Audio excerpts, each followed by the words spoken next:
दुनिया में सबसे बड़ी स्ट्रीट कौन सी है, यानी ऐसी रोड जिसके दोनों तरफ रेजिडेंशियल बिल्डिंग्स हैं? तो दोस्तों, दुनिया में सबसे बड़ी स्ट्रीट है कनाडा में, या यूं कहें तो टोरंटो में, और इस स्ट्रीट की लेंथ है 56 किलोमीटर।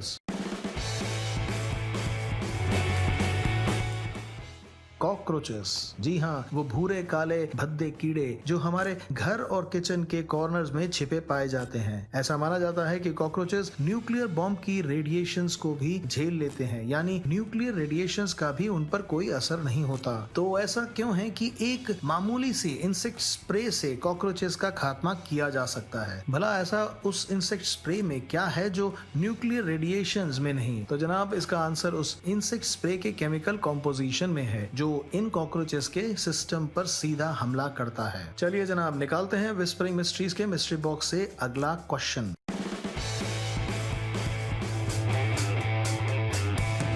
कितनी चींटियां मिलकर एक 70 किलोग्राम के इंसान को उठा सकती हैं? हम बात कर रहे हैं एक नॉर्मल चींटी की जो हम घर के आसपास देखते हैं। एक चींटी अपने वजन का 10 गुना वेट उठा सकती है। इस हिसाब से 70 किलोग्राम के एक इंसान को 70 मिलियन यानी 700 लाख चींटियां अपनी पीठ पर उठा सकती हैं। लेकिन अगर हम बात करें वीवर चींटियों की, जो दुनिया की सबसे ताकतवर चींटी प्रजाति मानी जाती है, जो अपने से 100 गुना ज्यादा वेट उठा सकती हैं, तो ऐसी 1,40,000 चींटियां एक 70 किलोग्राम के इंसान को आराम से उठा सकती हैं।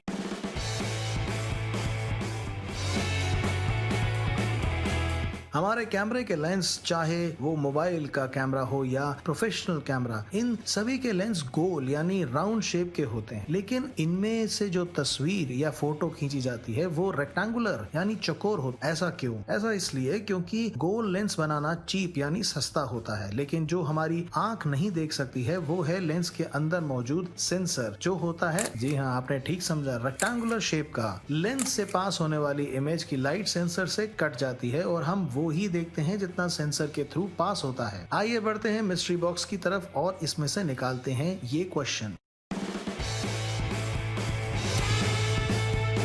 ऐसी कितनी इंटेंसिटी की साउंड दुनिया में हो सकती है जो सारी दुनिया में सुनाई दे? दरअसल 27 अगस्त 1883 में क्राकाटोआ ज्वालामुखी फटा था, तो इतनी जबरदस्त आवाज उत्पन्न हुई थी कि 60 किलोमीटर दूर पानी के जहाज में मौजूद सेलर्स के कान के पर्दे फट गए थे। इस साउंड की इंटेंसिटी थी 230 डेसिबल्स। ये आवाज इतनी तेज थी कि ये सारी धरती के एक दिन नहीं, 2 दिन नहीं, बल्कि 4 दिन तक चक्कर लगाती रही थी। ज्वालामुखी के स्थान से 5000 किलोमीटर दूर तक इस एक्सप्लोजन की आवाज एक बंदूक की गोली की आवाज की तरह सुनाई देती रही थी। हालांकि धीरे धीरे ये आवाज धीमे होने लगी थी, लेकिन कई दिनों तक लोगों को कानों में वाइब्रेशन जैसी ध्वनि सुनाई देती रही।